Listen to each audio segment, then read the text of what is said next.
ವೀರೇಶ್ ಯಾವ ಊರ? ಜಿಂಗಿರಪುರ ತಂಡರಿ. ಯಾವ ತಾಲೂಕಾ? ಲಿಂಗಸೂರು ತಾಲೂಕು. ನಿಮ್ಮ ಮೊಬೈಲ್ ನಂಬರ್ ಹೇಳ್ರಿ. 7259251878.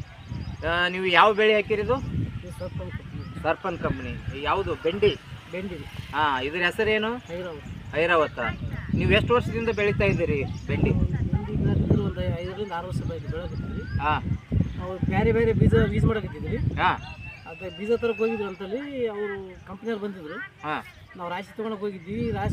ಈ ರಾಶಿ ಒಯ್ರಪ್ಪ, ಇದ್ರ ಬಗ್ಗೆ ಒಂದು 1/4 kg ಬೀಜ ತಂದು ಹೋಗಿ ನಮ್ಮ ಕಂಪ್ನಿಗೆ ಹಾಕಂತಂದ್ರೆ, ಐರಾವತ್ ಹಾಕಂದ್ರೆ 1/4 kg ಬೇಡಪ್ಪ, 1 kg ಬೇಕಂತ ನಾನು ಇದಕ್ಕೆ ಹೋಗಿ ಅಂತ ಹಾಕಂದ್ರಿ. ರಾಶಿಗಿಂತ ಒಳ್ಳೆ ಬೆಳೆ ಬಂದಿತ್ತು. ಇದು ಒಳ್ಳೆ ಬೆಳೆ ಬಂದಿತ್ತು. ಮತ್ತು ಮಾರ್ಕೆಟ್ನಾಗೂ ಸೈನ್ ಐತೆ ಕಾಯಿ. ಇವು ಮಾರ್ಕೆಟ್ನಾಗ ಹೋದ್ರೂ ಸ್ವಲ್ಪ ದೌಡ್ ವ್ಯಾಪಾರ ಆಗುತ್ತೆ. ವ್ಯಾಪಾರ ಜಲ್ದಿ ಆಗುತ್ತೆ.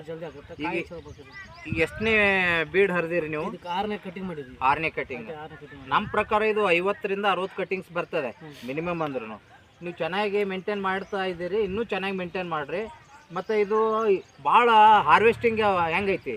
ಅಷ್ಟೊಂದು ಚಲೋ ಐತ್ರಿ. ಇದು ಚಲೋ ಐತಿ. ಹಾಂ, ಮತ್ತು ಕಾಯಿ ಹರಿಲಿಕ್ಕೆ ಸುಂಕಿಲ್ಲ. ಸುಂಕಿಲ್ಲ, ಭಾಳ ಸುಂಕ ಐತಿ ಕಾಯಿ.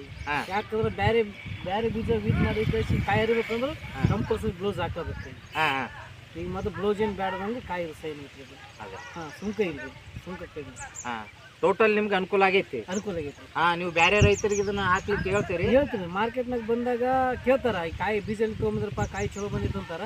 ಅದಕ್ಕೆ ನಾನು ಅಂತೀನಿ ಇದಕ್ಕೆ ನೋಡಪ್ಪ ಅಂತ ತೊಗೊಂಬಂದಿನಿ, 400 ಗ್ರಾಮ್ದಾಗ ಹೋಗಿ ತೊಗೊಂಬಂದಿನಿ ಅಂತ ಅಂದಾಗ, ಇದು ಬೀಜ ಯಾವುದಪ್ಪ ಅಂತಂದ್ರೂ ಅಂಥ ಬೀಜ ಅಂತ ಹೆಸರು ನಮಗೂ ಕೊಡ್ಸಪ್ಪ, ಯಾವ ಅಂಗಡಿಯಾಗ ಸಿಕ್ಕೈತಂತ ಅಂತ ಅಂಗಡಿ ಅಡ್ರೆಸ್ ಕೊಟ್ಟು ಅದನ್ನು ರೈತರು ತಂದಿರ್ಬೋದು ಅಂತ ಅನ್ಸ್ಬಿಡ್ತೀವಿ.